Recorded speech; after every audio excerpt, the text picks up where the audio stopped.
Do you remember when Jimmy Butler took a group of backup players and beat the Minnesota Timberwolves main players during practice?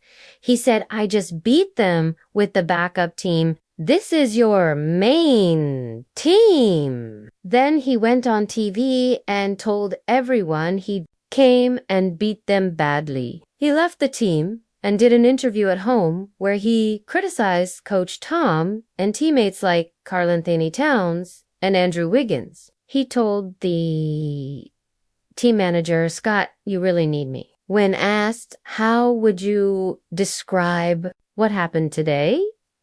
he said, "I was honest." "Was I really harsh?" "Yes, but I think that's the problem." On one hand, it's an amazing story. On the other hand, it was a terrible look and showed a broken and struggling team. Well, imagine something like that, but even worse than just one star player beating your starting 5 players. On February 15th, the Milwaukee Bucks played against the Memphis Grizzlies. The Bucks had a former MVP, a top 75 player of all time, and an all-star. The Grizzlies had a group of backup players and players on short contracts. The Bucks didn't just lose, they lost in the most embarrassing way possible. It was a close game that ended like this. Not allowed here. Here's Lillard. He gets trapped at half court. The ball was knocked away to Lopez. 2 seconds left. Lillard shoots from far away. No good. Memphis wins. How did a championship team fail like this? Who should we blame? Did the Bucks just ruin themselves by hiring Doc Rivers after winning a championship in 2021? The Bucks looked like a powerful team that would dominate the Eastern Conference playoffs for years, but they haven't. In 2022, they lost in the second round to the Boston Celtics. In 2023, they lost in the first round to the Miami Heat. This year, the players look like they're falling apart during the regular season. Just look at these plays. After Giannis misses a shot, Bam Adebayo grabs the rebound and starts a fast break. At first, the Bucks try to talk to each other about their defense, all pointing fingers, but no one really stops the ball carrier. Adebayo makes an easy pass like he would see in practice and scores easily on Brook Lopez, and Brook coming over. Foul on the play. Here's another one from early February. Fourth quarter, the Mavs are losing, so they double team lift. Giannis gets the ball at the top and actually tricks Maxi Kleber with a fake shot. Doncic has an easy pass to Malik Beasley, who's shooting 44% from three-point range. Instead, he takes a difficult 25-foot shot and misses. Look at the disgusted look on Chris Middleton's face. And we can't forget this mistake. Right before All-Star break, he gets trapped at half court. The ball was knocked away. In the post-game interview, the Grizzlies players are literally thanking the Bucks. Great credit to Doc Rivers and Milwaukee Bucks. They have Giannis and Dame. They're celebrating with a special victory move. There is clearly a lack of communication, trust, and teamwork between the Bucks players right now. I know bad plays like this happen all the time in the NBA. Teammates argue, complain, and look confused sometimes. But it shouldn't happen often, especially for a team this talented. Everyone believed they would be a heavy favorite to win the championship. Unless your team is totally messed up and nobody has taught them how to win as a team, just watch them play.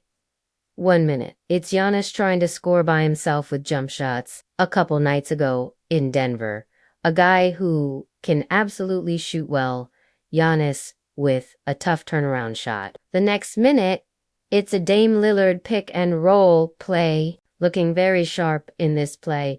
Dame goes deep. This works fine in the regular season because these guys are so good and talented. Dame rises up and hits back. Game goes to overtime Thursday. But this doesn't build good winning habits for the playoffs, and it shows this regular season in close games. The Bucks have a 1.59 assist to turnover ratio. That puts them at 18th in the NBA, right behind the Charlotte Hornets. Compare this with the 2021 Bucks. Everyone on that team knew their role. Their game plan was to surround Giannis with good shooters, trust Jrue Holiday to make plays, and let Chris Middleton score in big moments. Middleton with 2. Middleton scores. But this team doesn't know their roles yet. All this comes down to a lack of leadership. You got Giannis starting the season saying it's Dame's team. He basically said, I might be here, but this is his team. You know, it doesn't matter what people say. Yeah. This is his team. Like, he's got to lead this. Because at the end of the day, for him to feel successful, he's got to feel very comfortable. But Lillard doesn't seem comfortable enough to take over. You got players like Bobby Portis calling out Coach Griffin in front of everyone. Brook Lopez routinely complains on the court when he commits fouls or doesn't get the ball. And Thanos still has a roster spot as long as his brother is the star. He's going to have a job. I didn't say he was a bad player, but I'm saying they got job security. That boy's going to always have a job as long as his brother's the man. None of this would be okay with a strong vocal leader like Coach Pop or players like Michael Jordan. That's exactly why the team hired Doc Rivers in the first place.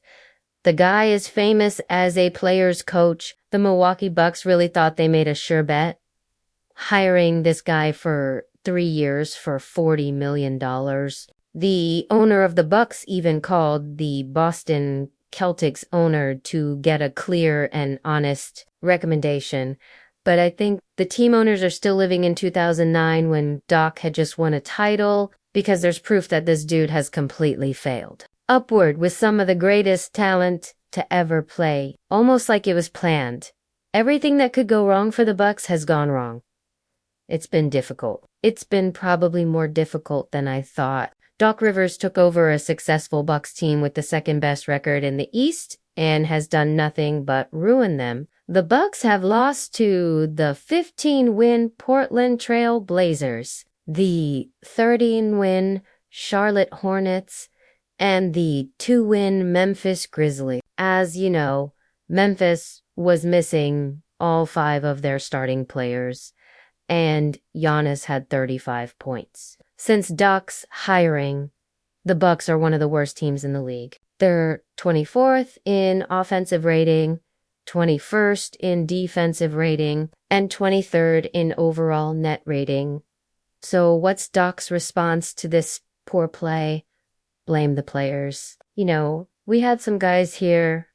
We had some guys in Seattle. I don't know if Doc got the memo that he's not on ESPN anymore. He is now the coach of these players. He's in charge of keeping team spirit high and making sure these players are focused going into the game. Yet Doc has not once taken responsibility for this team playing poorly. You know, altitude back-to-back games, whoever scheduled Dallas has never been on an airplane in their life, you know, or knows time zones. Seriously, Doc has blamed losing on players, altitude, schedule makers, time zones, injuries, basically anything he can do to not make himself look bad. Now, I don't believe it's all doom and gloom. When you focus on the past, that's your ego. I kind of like to try to focus on the moment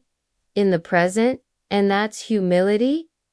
That's being humble. First, Doc Rivers needs to take responsibility for everything he says and does. Yes, these are supposed to be professional athletes. But if 2 of your players are in CABO, you need to speak with them first and get them to commit to the game. Coach Phil Jackson was somehow able to manage Dennis Rodman. I'm sure you can get Malik Beasley to listen if you need guys to play better defense. You should be the first one in the gym. Bring a defensive expert, teach these guys something, and make sure everyone is connected. If your team is blaming other players and complaining about not getting shots, you need to take the heat in the post-game interviews. That way, during the game, you don't have players crying about not being open and not getting back on defense. This is a team game, and it's on Doc to remind them or teach these players that good news is, if you're a Bucks fan, you have about 60 days until the playoffs start and things actually matter. But time is running out, and it seems like Shaq can sense the truth of the situation. You and Giannis, you're being too nice when it's all said and done. If it don't work out, 3 people are going to get blamed.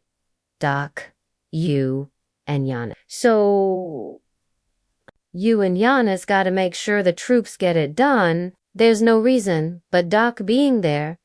Y'all should be doing better than you are right now. So when you get back, you're going to have to grab some people by the necks and say, hey, this is what I need you to do. That's my advice to you, young brother. Hopefully the Bucks can figure it out and not waste possibly one of the greatest 1-2 punches we've seen in decades. But what do you think? Did the Bucks ruin their dynasty by hiring Doc Rivers or not? And where do you see the Bucks finishing this year in the playoffs? Let me know in the comments below.